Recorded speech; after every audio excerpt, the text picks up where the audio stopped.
Dry Hollow was the kind of town that never softened, not even in winter. The wind cut like knives, slipping under coats and clawing at the skin of anyone foolish enough to linger in the open. Dust swirled with ice along the main street, catching in the cracks of wooden boards and rattling shutters that were already tired of holding.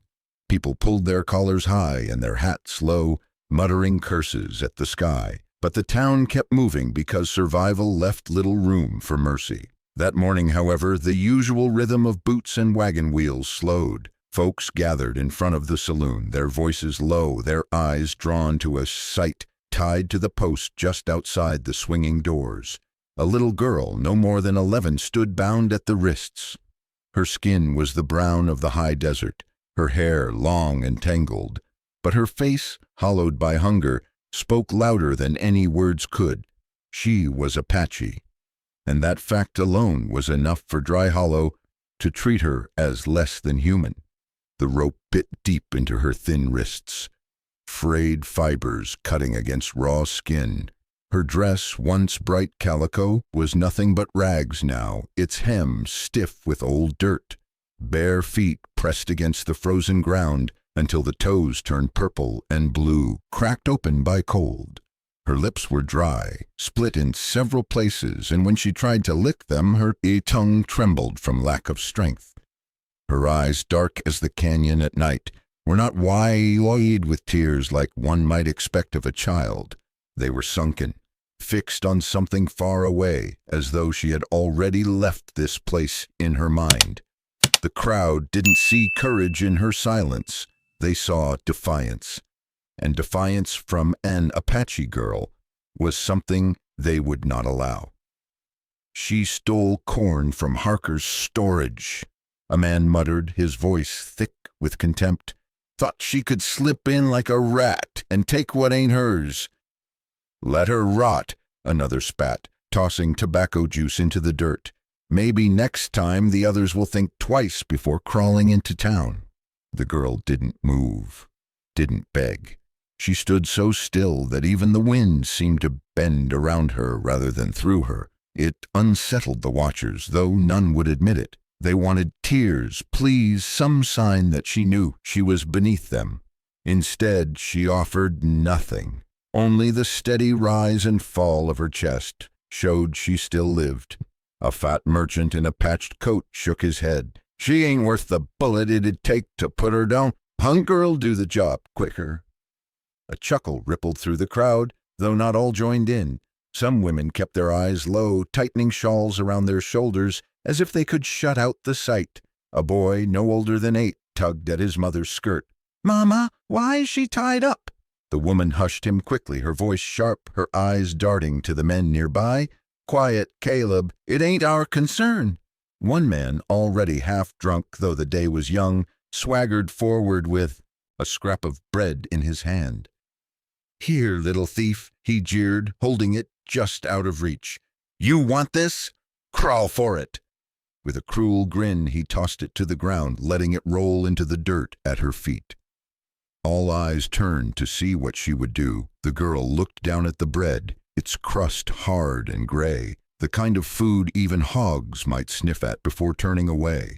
For a heartbeat, her body swayed, the hunger in her belly clawing upward like fire. But then, slow and deliberate, she lifted her chin again and kept her gaze fixed on nothing.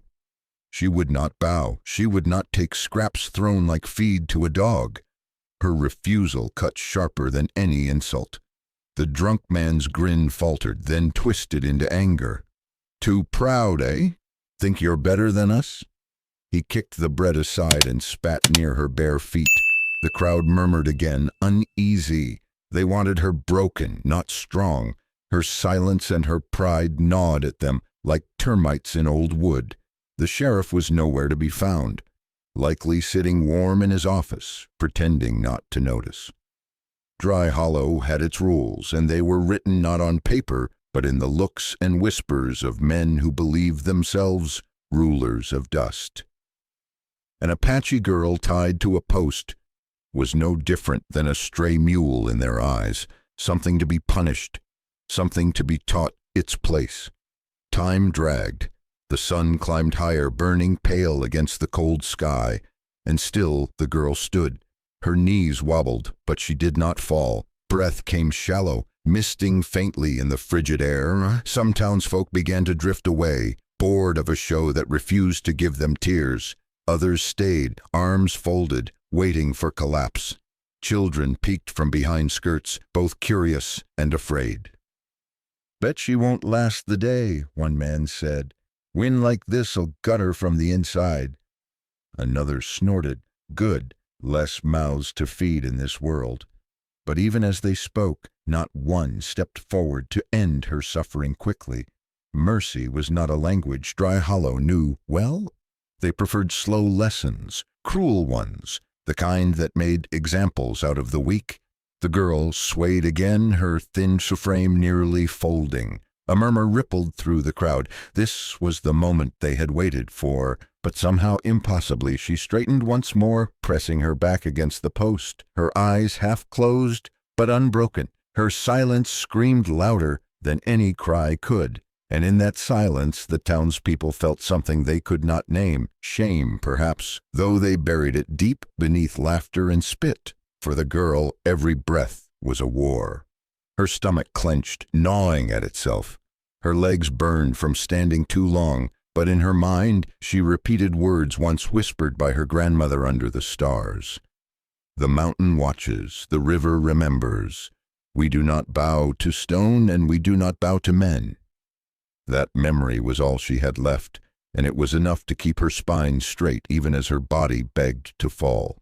By noon, the wind shifted, carrying with it the smell of smoke from the blacksmith's forge and the faint sound of a church bell far down the road.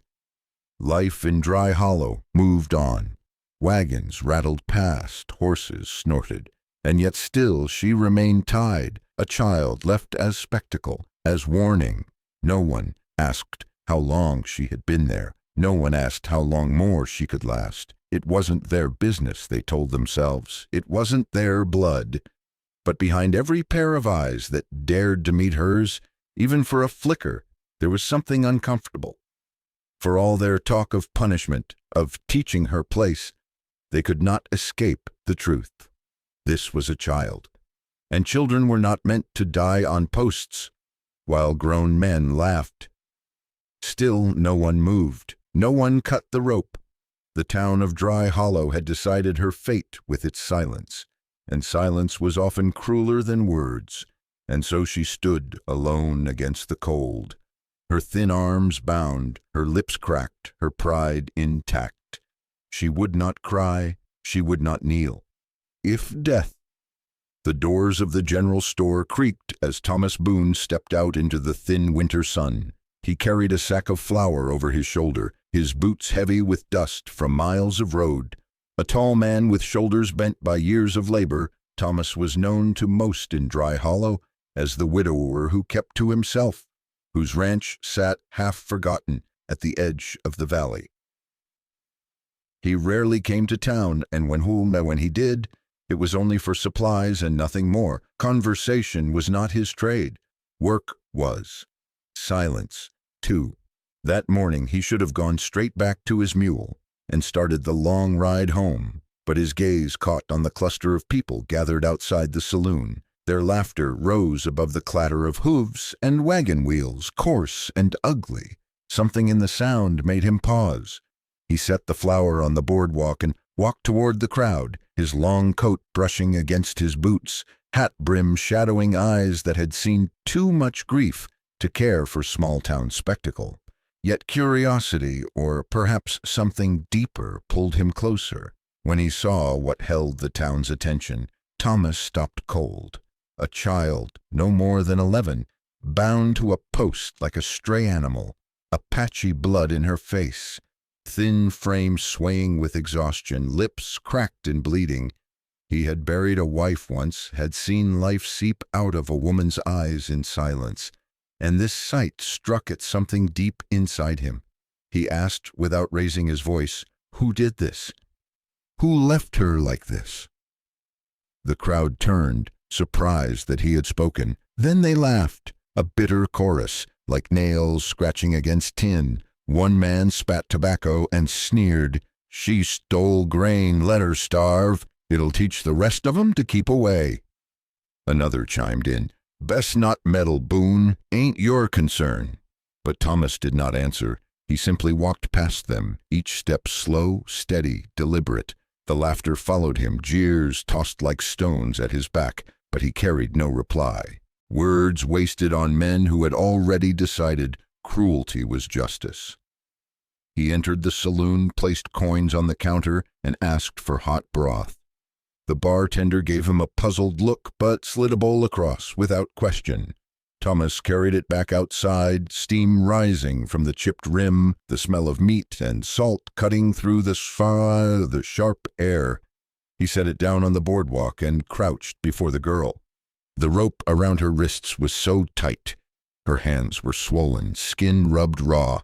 With careful fingers, he pulled a small knife from his pocket and cut the knot. The rope slackened, falling into the dirt. She didn't flinch, didn't recoil. She simply stared at the ground, as though waiting for another blow. Slowly, Thomas lifted the spoon, scooped a measure of broth, and held it near her lips. The crowd leaned closer, hungry for the show. Would she resist? Would she spit? Would she finally beg? The girl hesitated, nostrils twitching at the scent of food. Her body screamed for it, ribs pressing against her torn dress, stomach twisted in pain. At last, with a trembling breath, she parted her lips. The broth touched her tongue, and she swallowed. It slid down her throat like fire, awakening muscles long starved. Her knees buckled, but Thomas's hand was steady, holding the spoon once more. She took another mouthful, weaker this time. Then her voice, hoarse and broken, barely rose above the sound of wind. "Mother will kill you if she sees you touch me." The words stunned even Thomas. For a heartbeat, silence rippled across the crowd. Then came the laughter, cruel and loud, like coyotes circling. "Hear that? Even her own mother don't want her saved," someone shouted. "You'll regret feeding what ain't yours," another cackled. Thomas said nothing. He didn't argue with drunks, didn't explain himself to men who thrived on cruelty. Instead, he slid one arm beneath the girl's thin body and lifted her with ease. She weighed almost nothing, bones wrapped in cloth. The crowd parted, muttering, spitting, but none dared stand in his way. His boots thudded against the boards as he carried her to where his horse waited, a brown gelding with patient eyes. He mounted in one smooth motion, settling the child against his chest. The wind tore at his coat as he gathered the reins. Behind him the crowd jeered, called him fool, called him traitor, called him soft. Ahead of him stretched the long road out of Dry Hollow, lined with dust, scrub, and silence. He chose the silence. The girl's head rested against his shoulder, her breath shallow, her body limp but still alive. Thomas did not look back. He did not need to see their faces. He knew what they thought of him. A man broken by grief, too soft to survive in a world that demanded hardness. Let them think it. He had buried enough ghosts to know the weight of silence, and the weight of doing nothing was heavier still. The hoofbeats faded into the distance, swallowed by wind and dust, leaving behind a town that would remember this day not for the child they condemned, but for the man who walked away with her. Dry Hollow returned to its business, but whispers trailed in the air, whispers of a widower who carried an Apache girl as though she mattered. The road home stretched long and empty, lined with brittle grass that rattled against the wind like bones in a box. Thomas Boone rode without hurry, the weight of the girl slight in his arms. She barely stirred, too weak to question where he was taking her, too worn to protest. The gelding's hooves thudded steady against frozen dirt, carrying them away from the jeers of Dry Hollow and into the silence of the open prairie.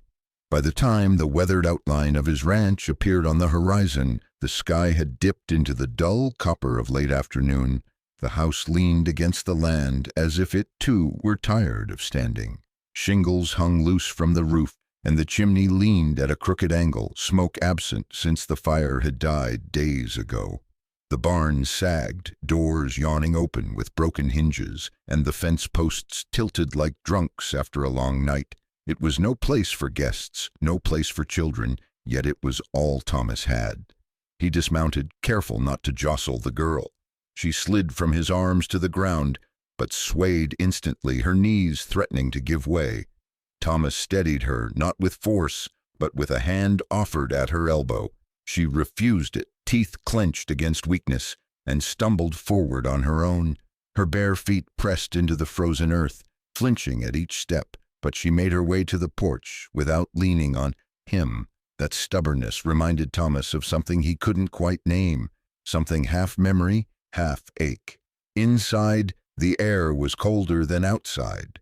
The hearth was little more than gray ash, the room dim with the last light filtering through thin curtains. The table stood scarred and empty, 2 chairs pulled apart as if holding space for ghosts. Thomas set down the flour sack in the corner, then went about the motions he knew best. He stacked kindling in the hearth, struck flint, and coaxed flame to life. The fire caught slow, filling the room with a faint glow and the crackle of burning pine.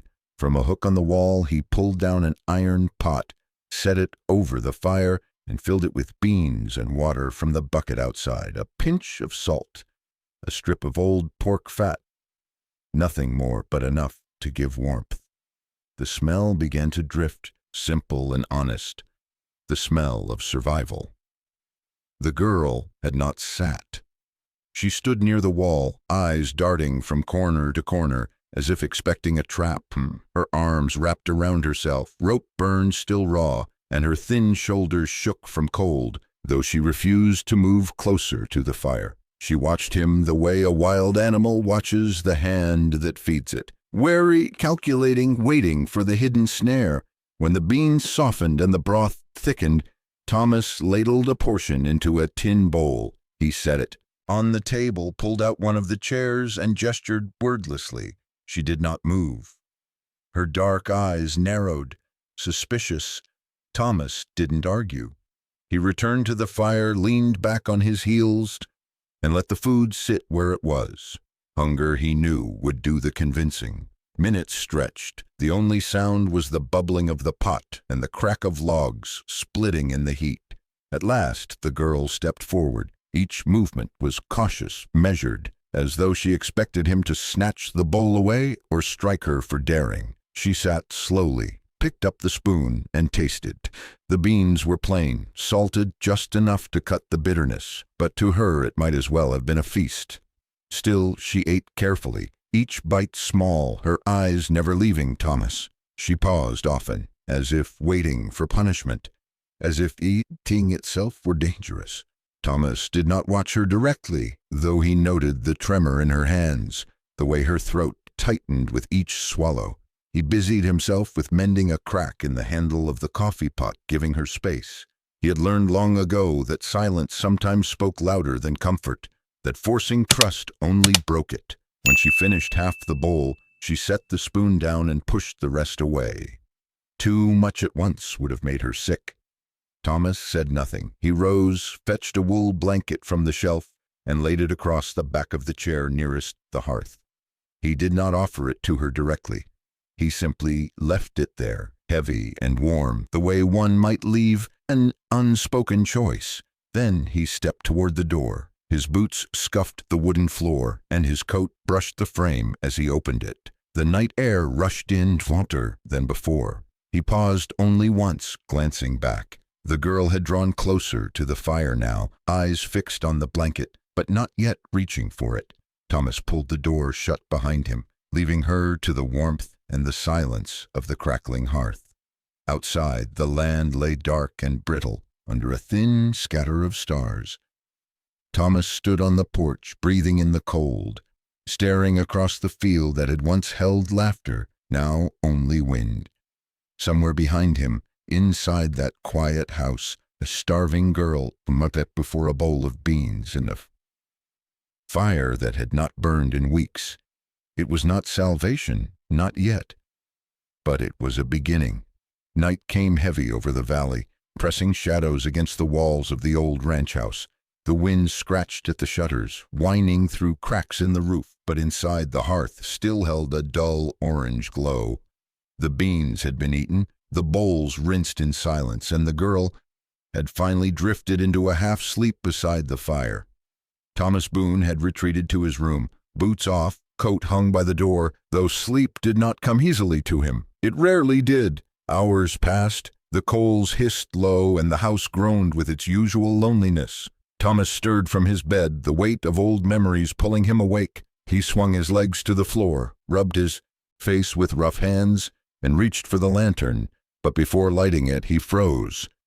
A sound drifted down the hall. Not the crack of timber, not the moan of wind. A voice, soft, trembling, words spoken not for anyone else but for the fire itself. Thomas rose, his bare feet silent on the floorboards, and moved back toward the main room. He stopped just before the doorway, half hidden in the dark. There, curled close to the fading fire, sat the Apache girl, knees drawn tight to her chest, arms wrapped around thin legs. Her eyes gleamed in the dim light as she whispered, "If I eat the food of the white man," she murmured in her broken English, voice surging with both fear and defiance, "will the mountain spirits turn their backs on me? Will they leave me behind like everyone else?" Her words were not meant for Thomas. They were meant for the flames, for the gods of her people, for ancestors long gone. Yet each syllable slid like weight into his chest. He had thought feeding her was simple. Beans and broth, a gesture against cruelty. But in her world, that gesture was not simple at all. It was betrayal and salvation tangled into one. Thomas's jaw tightened. He wanted to step forward, to tell her the mountain spirits did not abandon their children, that food given in mercy was no chain. But the words stuck. He was a man of silence, a man who knew that sometimes breaking it did more harm than holding it. So he turned slightly, leaning into the doorframe, listening as her voice frayed into sobs she refused to release. She touched her chest with one trembling hand. In her fist gleamed a small band of metal, crude and old, a bracelet of copper etched with strange marks. She held it as though it anchored her to something bigger than herself, bigger than the hunger and cruelty of Dry Hollow. She pressed it to her lips, whispered something in Apache too soft for Thomas to catch, and then lowered her head against her knees. Minutes passed. Her whispers faded into the steady rhythm of sleep. Her breathing shallow but calmer.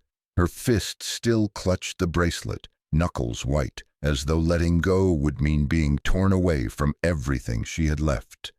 Thomas stood in the shadows, eyes heavy, chest aching with a weight he had not felt in years. He thought of his wife, how she had once knelt by the same fire, singing to a child they never got to raise. He thought of graves dug too early, of a house that had learned to echo with nothing but silence.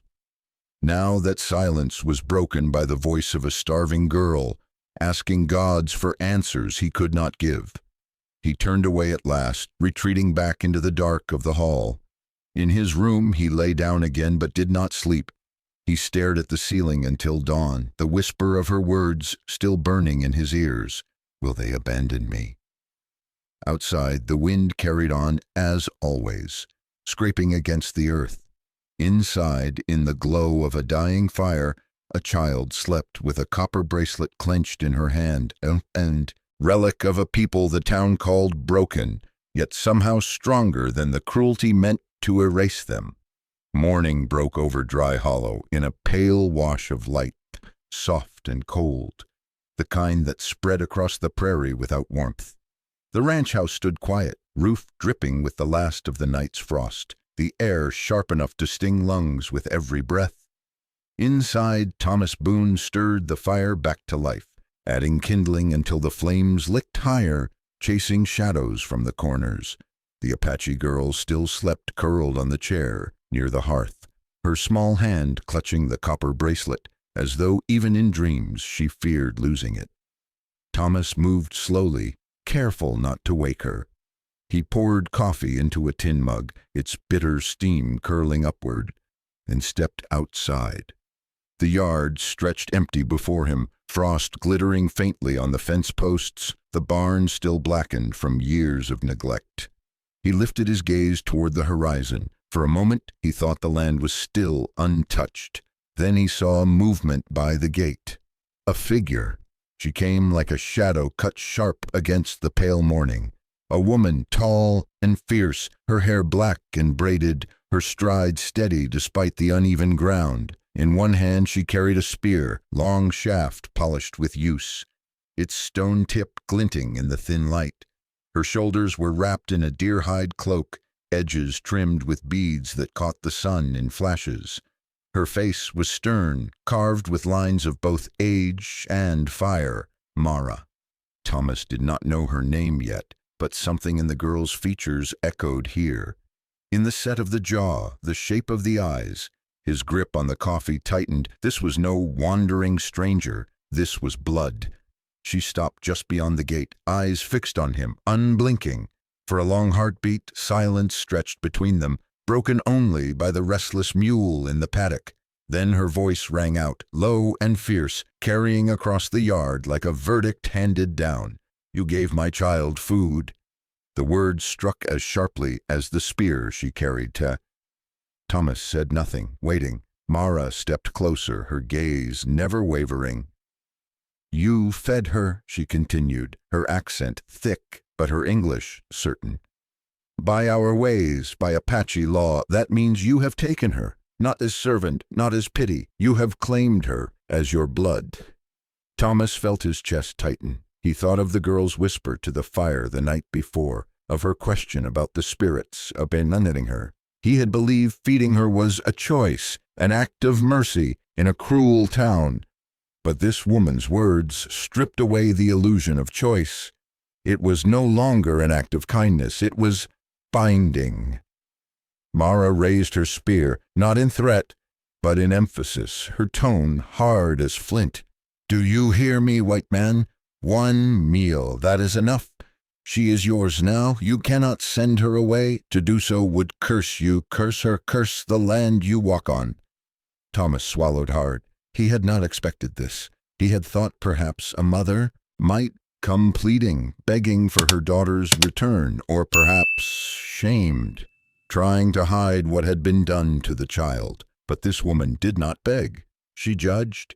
She delivered law older than the timber in his house, sharper than any gvel in Dry Hollow.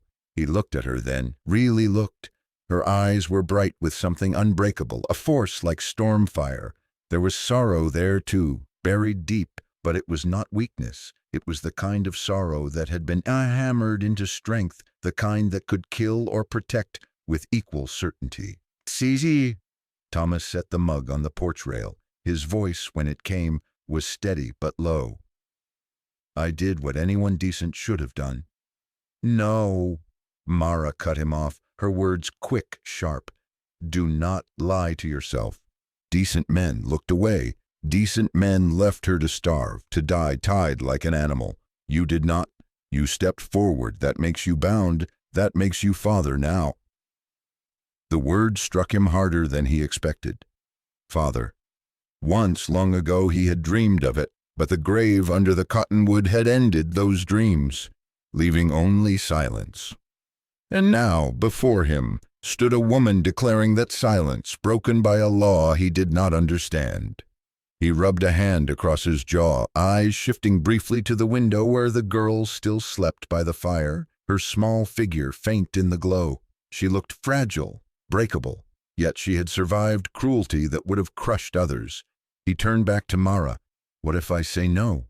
he asked quietly. Her grip tightened on the spear. "Then you spit on what you already did. Then the spirits will see your kindness as trickery, and they will punish both of you. You fed her. That cannot be undone." Thomas exhaled slowly, his breath white in the cold. He was not a man who believed in curses, not truly, yet he knew enough about breaking oaths, about the weight of promises, to recognize the danger of denying what had already been set in motion. He had given her food, he had cut her bonds, and in doing so, perhaps he had bound himself to something greater than he had ever intended. Mara lowered the spear slightly, but her voice remained iron. She is not weak. She is not broken. But she is hunted. Others know what she escaped. If they learn she lives here, they will come. They will bring fire, rope, lies of law. You must decide now if you are strong enough to stand, because you are tied to her until death. The words settled heavy on the air, heavier than the frost, heavier than the silence between them. Thomas did not reply at once. He looked again at the girl through the window, at the copper bracelet clenched in her small fist. He thought of her whisper to the flames, her fear of abandonment, and he felt something stir deep within his chest, something he had not allowed himself to feel in years. Not pity, not charity. Responsibility. When his eyes returned to Mara, he nodded once. Not eager, not resigned, simply steady. Mara studied him, her gaze narrowing, measuring. At last she dipped her head in the smallest of acknowledgments. Then she planted the butt of her spear in the dirt and said, "So it is done." And in that moment Thomas Boone understood. He had not been given a choice. He had been given a charge. The morning had grown sharper, the sun little more than a pale coin hanging above the ridge. Frost melted slowly from the eaves of the ranch house, dripping in uneven rhythms. Thomas stood on the porch, his hands heavy at his sides, while Mara remained in the yard, her spear grounded, her figure unyielding. Between them stretched silence, not empty but waiting, taut as a rope pulled tight. At last Thomas broke it. "Why?" His voice was rough, low, a growl more than a question. "Why tie me to this? Why bind your daughter to a stranger she doesn't trust?" Mara's eyes narrowed. She shifted the spear across her body, the leather grip worn smooth by years of use.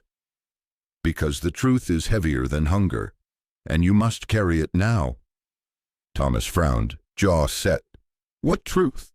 She stepped closer, slow and deliberate. The fire in her eyes did not waver. "That child, my blood, was chosen by our council to be given away, not as bride, not as servant, as sacrifice." The words cut the air like a blade. Thomas stiffened, his boots pressing deeper into the frost. Mara's tone did not tremble. "She was to be sent across the mountains," Mara continued, "to another band. They demanded an offering, something to seal peace, to buy quiet from raids. The elders chose her, small enough to control, young enough to bend. They painted it as honor, but honor is a lie when it feeds on children." Thomas's chest tightened, his mind filled with the image of the girl tied to the post in Dry Hollow, her wrists raw, her eyes hollow. He thought he had seen cruelty enough in one town square, but this was cruelty woven into law, into tradition. "She escaped," Mara said, voice roughened by memory, "slipped into the night before they could send her away. She ran, and I let her run." Her spear dug deeper into the dirt, as if to ground her. "But if the story spreads, if the town learns she is not just a thief, not just a starving girl, but the runaway sacrifice, they will not leave her be. They will see her as a bargaining piece, as a curse, as a reminder of old wars, and they will come, with chains, with fire, with papers signed by men who never bled for her." Thomas exhaled, a slow, ragged breath. The frost around his lips smoked in the cold. He turned slightly, glancing through the window. Inside, the girl stirred in her sleep, curled on the chair, her fist still tight around the copper bracelet. A child, thin as bone, carrying a weight no child should bear. When he looked back to Mara, his voice was harsher than before. "And you bring this to me? You put her here, in my house, knowing the risk?" Mara's gaze did not falter. "I did not put her here. You did. The moment you fed her, you claimed her. Now you must face what that means." Thomas clenched his jaw. The anger in him was not at her, not entirely. It was at the world that had cornered them both, that had taken choice from every direction. He rubbed a hand across his face, rough palm scraping over stubble. "You speak of tradition," he muttered, "but what you've told me sounds like madness." "Madness," Mara snapped, "is pretending this land belongs to one law only. Madness is thinking the town's justice is the only justice. We have our ways, and our ways, broken as they are, still breathe in her veins." Thomas felt the weight of those words. His own people spoke of law as though it were iron, unbending, absolute. But he had seen enough to know the law bent often, bent for money, for land, for blood. He had seen men hang for less than theft, while others walked free after murder. Law was not iron. It was smoke shaped by the wind of power. He looked again toward the girl. If the town discovered she was meant as sacrifice, they would not see innocence. They would see danger. They would hunt her down, drag her into cells, or worse. For the first time since the night before, Thomas realized the full weight of what he had done.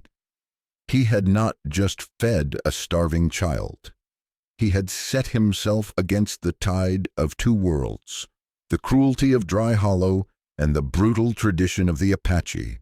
What he had done was not mercy. It was rebellion. The silence between him and Mara thickened.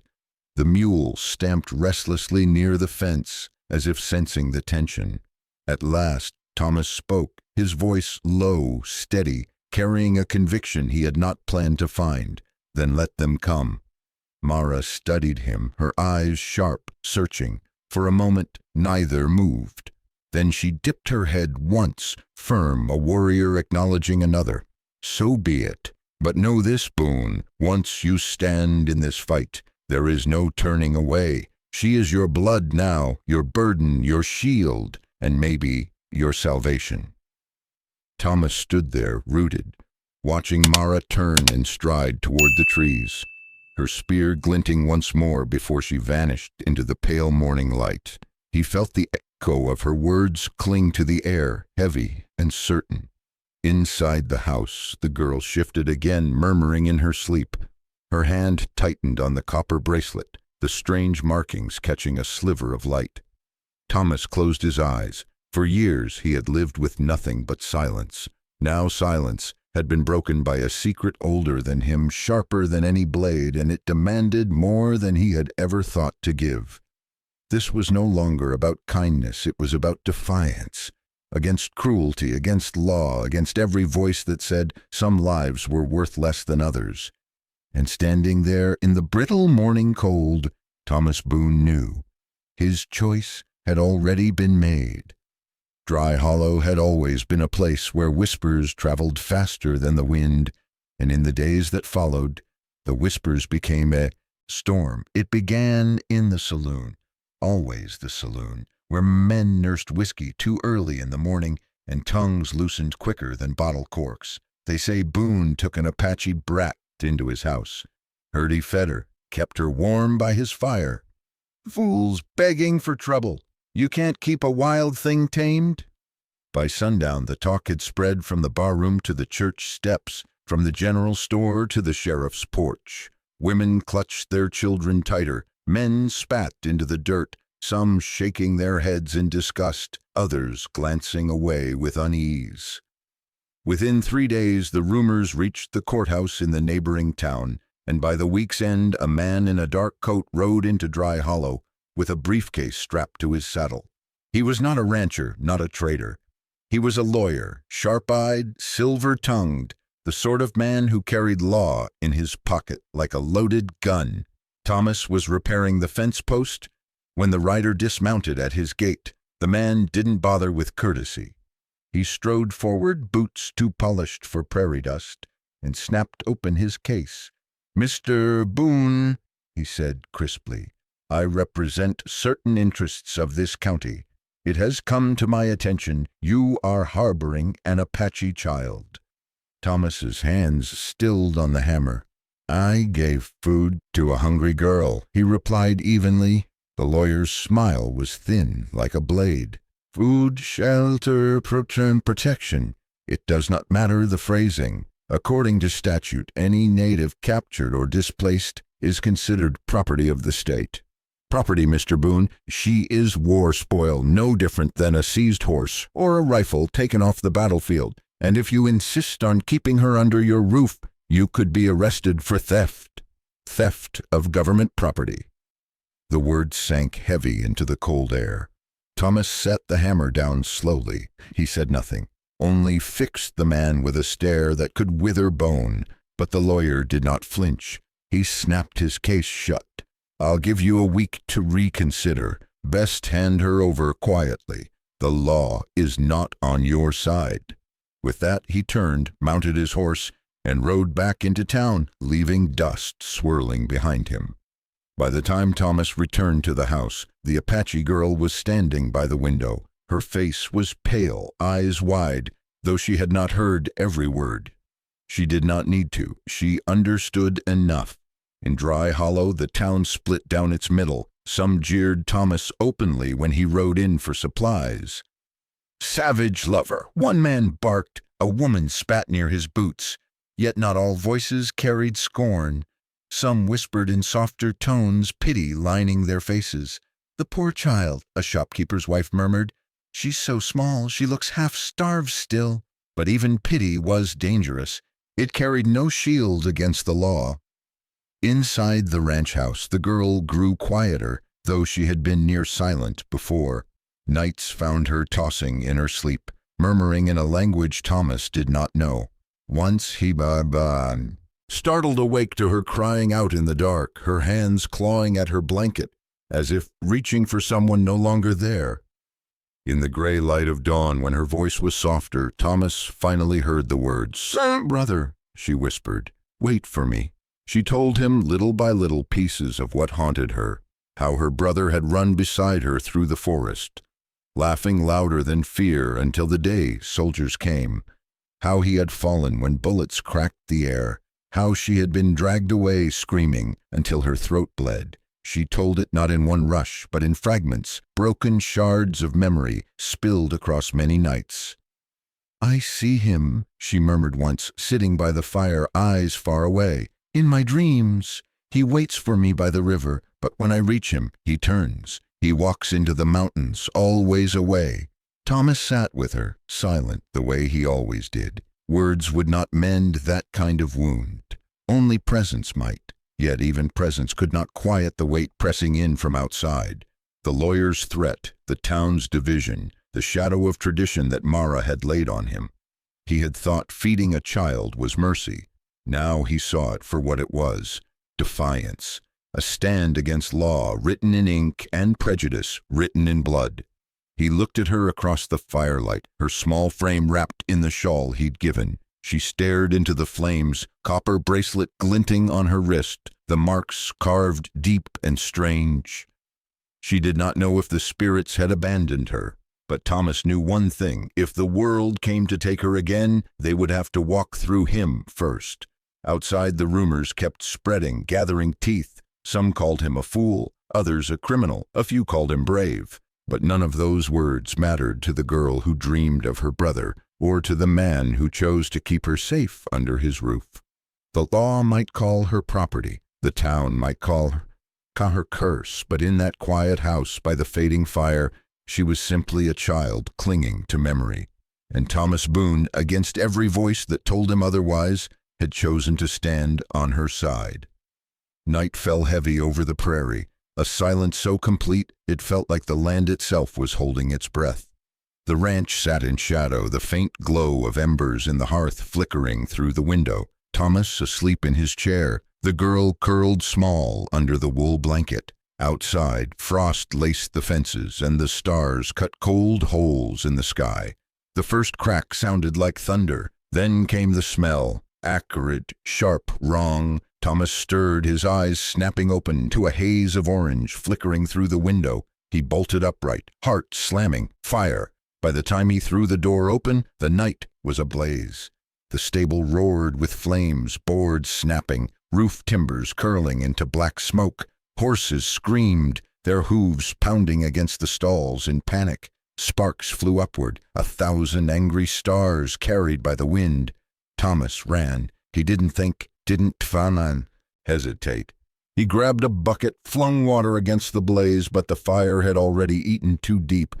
The dry timber caught like tinder, swallowing every drop before it could bite. The heat drove him back, but the cries of the horses pulled him forward again. He tore the latch from the first stall, shoving the terrified gelding into the night. The animal bolted, tail and mane lit by sparks. Thomas moved to the next, coughing through the smoke, his shirt clinging to his skin. Flames licked across the rafters, groaning as though the building itself were in pain. The last horse, his best bay, thrashed in terror, eyes rolling white. Thomas pressed forward, shielding his face with his arm. The smoke clawed at his lungs, choking him. Doy. With a grunt, he wrenched the stall open, slapped the animal's haunch, and stumbled backward as it barreled past him into the cold night air. He collapsed against the dirt, chest heaving, as the roof gave its final groan. In one crushing moment, the timbers collapsed, sparks exploding upward as though the heavens themselves had been torn open. The stable was gone, nothing left but charred ruin and the stench of burned wood. Thomas staggered to his feet, his eyes watering, his face blackened with soot. Behind him, the girl stood in the yard, barefoot, clutching the shawl tight around her shoulders. Her face was pale, her body trembling, but her eyes were wide and unblinking, locked on the ruin. On what remained of the stable wall, char and ash had burned into shapes. Letters scorched by the fire. In jagged black strokes it read, "Thief of the tribe." The words bled through the smoke like a curse. Thomas stared at them, his fists clenching. This had not been an accident. Someone had come in the night, carried flame to his land, set fire to the only shelter his animals had. Someone had been close enough to carve those words into wood and vanish into the dark. He turned, scanning the horizon, but the prairie was silent again. Too silent. Whoever had done it was long gone, leaving only their mark behind. A warning, a claim. The girl's small voice broke the silence, ragged and raw. "They know." Thomas looked at her, at the terror etched across her thin face, and his chest ached. He wanted to tell her she was safe, that no one would touch her again, but the words caught in his throat. Because the truth hung heavy in the smoke-filled air, someone had been watching them. For how long, he couldn't guess, but long enough to know where to strike.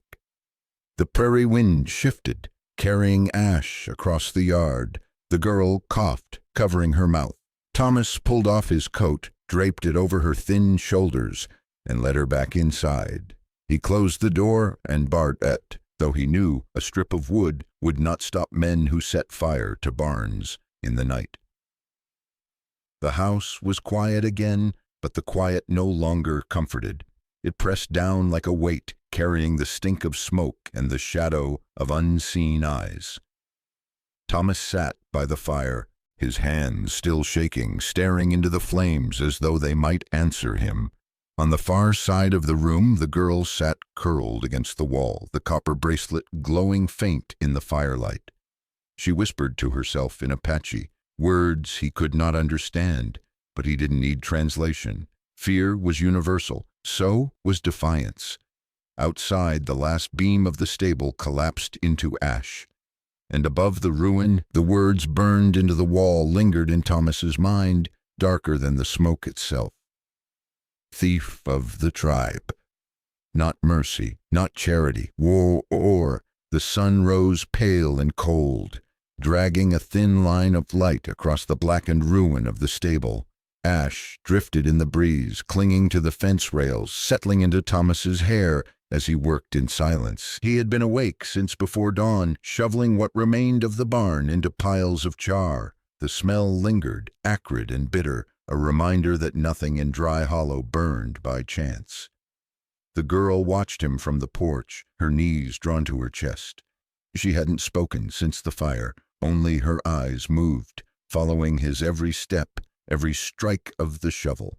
Mara had returned before daybreak, her spear in hand, her face carved in stone.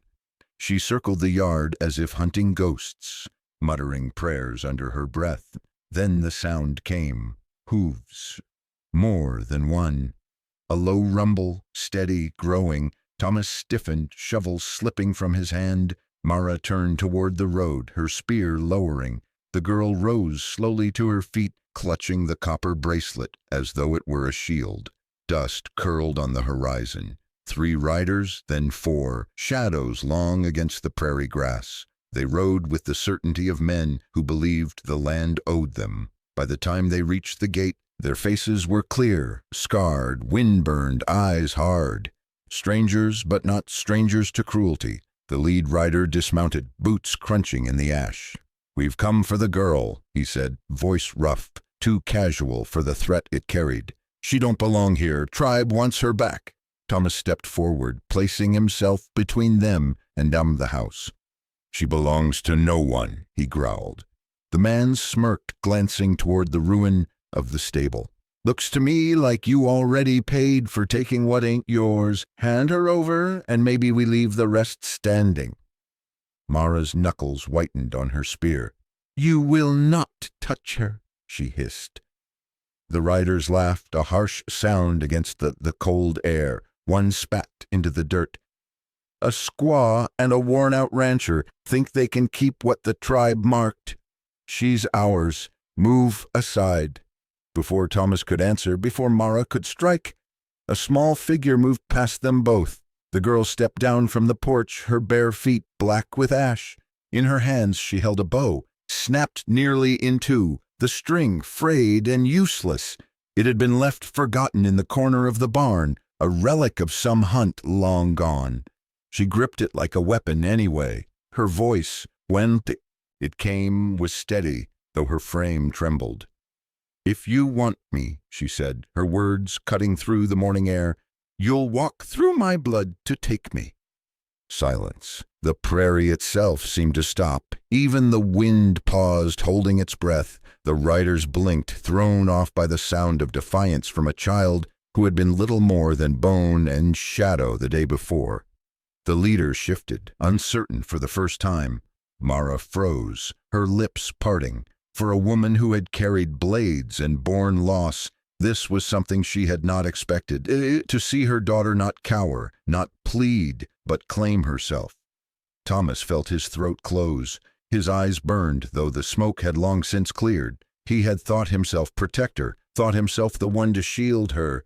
But now, standing in the yard with nothing but a broken bow and her will, the girl was protecting something greater, her right to exist. Tears welled, hot against the cold wind. He let them fall. The girl's hands shook, but her chin stayed high. The bow splintered further in her grip, wood digging into her palms. She did not flinch. Her voice rose louder, stronger. "I am not a thing. I am not your offering. I am not your curse. I am me." Her words echoed against the charred beams, against the ruined earth. Mara lowered her spear slowly, her fierce eyes softening with something deeper than pride. The leader sneered, trying to recover his footing. Big words for a child.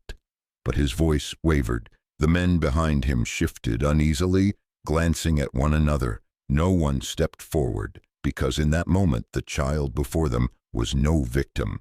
She was defiance carved into flesh and bone. Thomas's tears streaked through the soot on his face. He did not wipe them away. For years he had lived hollow, broken by loss, surviving in silence. But now, with her words, with her fire, she gave him something he thought he'd buried with his wife and unborn child. Hope. Hope that broken things could stand, that forgotten voices could rise, that even in the dust of Dry Hollow, something sacred could still breathe. The riders lingered, restless, their bravado crumbling against the weight of a child's declaration. At last the leader spat into the ash again, masking his retreat. "This ain't finished," he growled, climbing back into the saddle. "We'll be back." But even as they rode away, their shoulders stiff with shame, the truth hung in the air. They had been stopped, not by a rancher, not by a warrior, but by a starving girl with a broken bow who chose to speak. The yard was silent again, save for the sound of Thomas's breath hitching in his chest. The girl lowered the bow, her arms falling limp at her sides. But the fire in her eyes remained. For the first time since she had been tied to a post in the town square, she was no longer invisible. She had named herself not with words of lineage or tribe, but with the only claim that mattered, her existence. And Thomas knew with marrow-deep certainty that nothing in Dry Hollow would ever be the same again. The riders had barely vanished over the ridge when the sound of another horse rose behind them. This one came not with menace, but with authority, the kind of rhythm that made men stand straighter. Dust curled at the road's bend, and soon a broad-shouldered figure emerged, reins steady, badge glinting faint against his coat. Sheriff Elias Granger. His presence carried weight in Dry Hollow, more than guns, more than lawyers. The man had seen 30 years of frontier law, rustlers, duels, raids, all of it, and he bore the scars in the lines around his eyes. Thomas stiffened. Mara shifted, readying her spear again. The girl clutched her broken bow, though her arms sagged with exhaustion. Every soul in that yard braced, certain the sheriff had come to do what law demanded: take the child, bind Thomas, settle the matter in the county jail. Granger dismounted slowly, his boots crunching over the ash-streaked earth. His eyes swept the ruin of the stable, then the child standing before the porch. He studied her not as a curiosity, nor as property, but as if she were someone he already knew. The silence thickened. "Boone," the sheriff said at last, voice low but carrying, "you've stirred this town into a frenzy." Thomas squared his shoulders. "She was starving. I gave her food." "More than food," Granger replied. "You gave her a place, a name." His eyes moved back to the girl. "And some would have you punished for it." The girl's chin lifted, though her hands shook around the splintered wood of her bow. Thomas's chest tightened. He readied himself for the order he dreaded, for the sheriff to call her prisoner, to drag her away in chains. But Granger's next words cut through the air like a blade through rope. "This child," he said slowly, "is no prisoner. She saved my boy's life." The yard froze. Even the wind seemed to still. Granger stepped closer, his face darkening with memory. "Last spring, when the snows were melting, my youngest wandered off in the mountains. Search party combed the ridges for 2 days, near ready to give him up to the cold. But when I found him, half dead, shivering, he wasn't alone. A little Apache girl sat beside him, arms wrapped around his body, keeping him warm. She had no food, no shelter, just her own body heat, and because of that, my son lived." He looked directly at the girl, and for the first time since Thomas had seen her, she did not look away. "It was you," Granger said, not a question, a certainty. The girl blinked, her lips parting in a tremor. She said nothing, but her silence was enough. Behind Thomas, Mara inhaled sharply. The copper bracelet at the girl's wrist caught the morning light, and recognition flickered in the sheriff's eyes. He nodded once, as if the last piece had clicked into place. Turning back toward Thomas, Granger's voice grew firm. "She is not property, not spoil of war. She is a life already paid in full with the breath of another. Any man in this town who dares call her a thief, or you a criminal, will answer to me."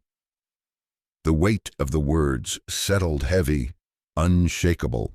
From the road more figures had gathered, neighbors drawn by the smoke, by the earlier commotion. They stood in clusters, arms crossed, whispers stirring. Many had expected the sheriff to side with the law, to tear the girl away, to punish Thomas for his defiance.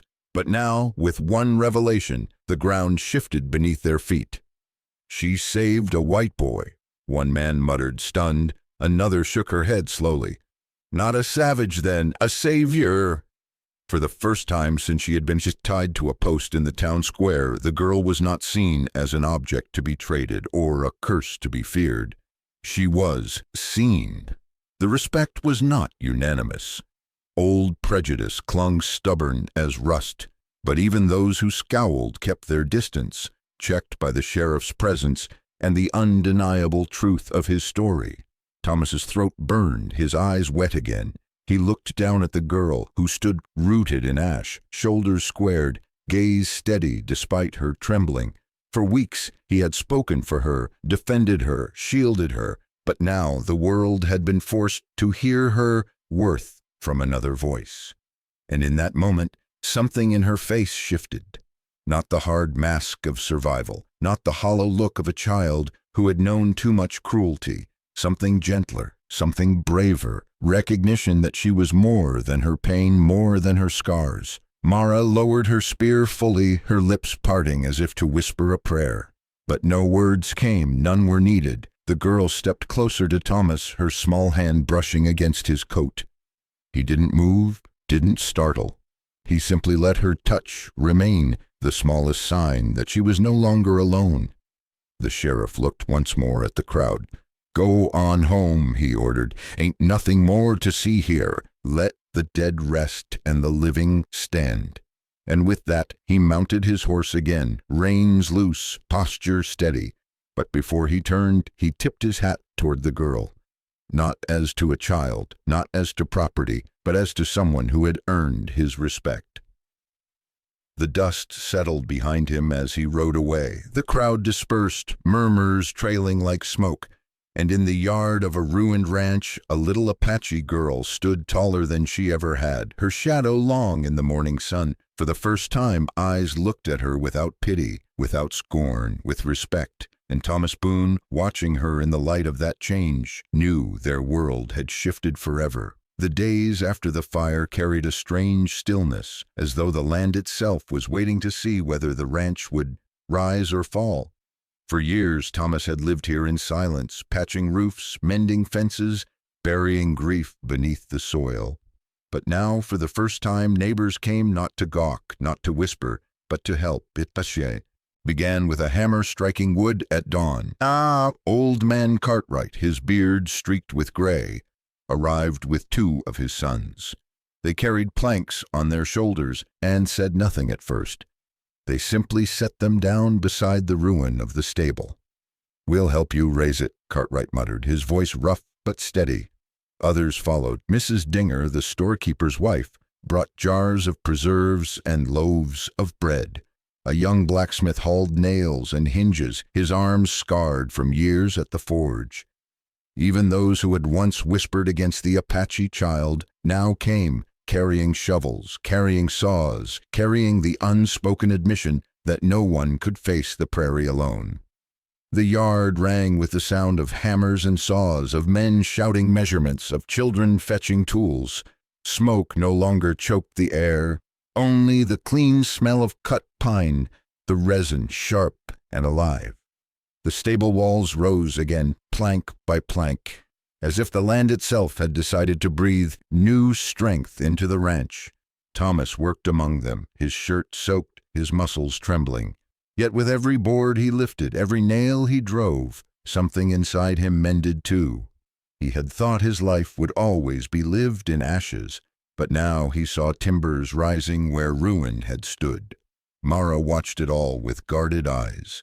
She stood tall at the edge of the yard, her spear never far, her face a mask carved from centuries of endurance. Yet as the day wore on, the hardness softened. Her gaze lingered not on the strangers, but on her daughter, barefoot, crumbs of cornbread on her lips, laughter flickering in her throat like a sound long forgotten. That evening, as the sun spilled gold across the prairie, the stable frame stood upright once more, raw and strong against the sky. The workers sat on the grass, drinking water, wiping sweat from their brows. Laughter rippled among them, tired, but real. Thomas leaned against the fence post, chest heaving. He felt the girl's eyes on him and turned to see her sitting on the porch steps, a piece of cornbread in her small hands. She chewed slowly, her thin face glowing in the firelight of dusk. And then, soft at first, almost a whisper, she began to sing. It was not an English song, not a hymn from the chapel, not a tune from the saloon. It was older, rooted in mountains and rivers, carried down through voices that had endured storms and exile. An Apache song. Her voice was fragile, like a thread that might snap if tugged too hard. But as it wove through the yard, even the hammers stilled. Men turned their heads, women set down their baskets, children crept closer, wide-eyed. The song rose, thin, piercing, but unwavering. It was the sound of a people who had survived being hunted, traded, abandoned. It was the sound of a child who had found breath again.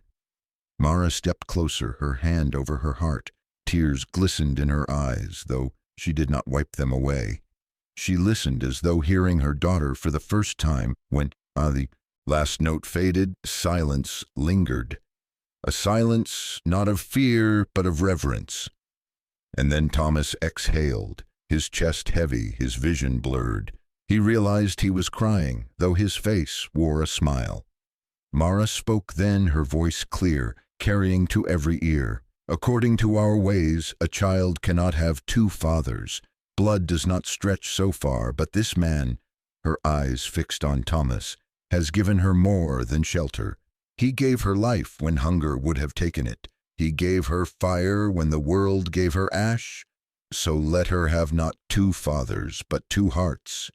The neighbors shifted, whispers rising, but no one argued. Some nodded, others lowered their eyes in shame, but all of them understood. This was no longer a matter of tribe versus town, of law versus custom. This was about a child whose breath had been saved, whose song had made a burned house breathe again. Thomas bowed his head, words caught in his throat. He had never asked for this role, never sought to fill another man's place. But as the girl's voice lingered in the air, he knew he had been given something rarer than land, rarer than cattle, the chance to see a broken soul rise. That night, when the neighbors departed, lanterns swinging in the dark, the ranch was not silent. It hummed. Boards creaked as if sighing into place. The wind stirred gently through the new frame of the stable, and on the porch the child sang again, softer this time, just for herself. Her voice was thin, yes, but it carried. It carried into the night, into the rafters, into the hearts of those who listened. And for the first time the house itself seemed to breathe. The day bled into evening, the sky awash with bruised purple and burning gold. The newly raised rafters of the barn caught the last light like prayer hands lifted toward heaven. The land, scarred by fire and rumor, now seemed quieter, as if the earth itself wanted to listen to what was about to unfold. Thomas sat near the fire pit, the warmth flickering across his weathered face. His shoulders, once stooped with grief, seemed straighter now, though his eyes carried the weight out of memory. Beside him, Mara lowered herself with the poise of a warrior who had fought too many battles yet chosen to sit in peace. Between them, the little girl crouched close to the flames, her copper bracelet glinting as she turned a stick slowly in her hands. The logs cracked, sparks dancing upward into the twilight. Wind pressed gently against the new porch roof, whistling through the beams. But the sound was no longer hollow. It was music, blending with the crackle of fire. No one spoke for a long while. They simply sat, three figures marked by loss, yet bound together by something harder to name. The girl leaned against Thomas's arm, her head resting lightly against his sleeve. She did not flinch. For the first time since he'd known her, she allowed herself the ease of touch without fear. Mara's eyes softened as she watched, though her voice carried the edge of truth when she finally spoke. "We have lived under rules, yours, mine, law and blood, tribe and town, but those rules have never fed a child." Thomas stirred the fire with a stick, watching embers fall into a bed of orange glow. "A man alone doesn't keep a roof standing either," he admitted quietly. "Takes more than one set of hands. Takes more than law." The girl lifted her gaze, her face bathed in the firelight. Her lips moved, and a melody slipped into the night. It was the same Apache song she had sung on the porch, but slower now, deeper, as if the land itself hummed with her. The notes wrapped around the rafters, drifted into the hills, twined with the whistle of the prairie wind. Thomas closed his eyes, listening, feeling the sound seep into the cracks of his soul. Mara placed a hand over her heart, her warrior's face streaked with tears she did not bother to hide. The narrator's voice rose from the hush, steady and true. In this land where law and tradition often clash, the only thing that keeps a house standing is not a badge, nor a spear, nor the weight of old rules. Sometimes it is only a warm meal placed before empty hands. Sometimes it is a stranger's choice not to turn away. The fire roared suddenly, flames licking higher as if agreeing. Shadows danced across the faces of Thomas, Mara, and the girl, 3 lives stitched together not by blood, but by survival, kindness, and the stubborn refusal to let go. Through the window of the cabin, light spilled across the prairie. It was no longer the glow of fire devouring, but of hearth sustaining. The rafters no longer whispered with emptiness. They breathed. The girl's song drifted higher, weaving through the night wind. It carried into the dark beyond the hills, where once she had been hunted, abandoned, silenced. Now it was heard. It belonged. Mara's words, soft but resolute, closed the night. She will have 2 hearts, and this house will carry both. The camera of memory pulled back. The little ranch lit warm against the vast, cold prairie. Smoke rose straight into the stars, and the sound of an Apache song, thin but unyielding, threaded itself into the wind, into the rafters, into the soil of Dry Hollow. The house breathed again.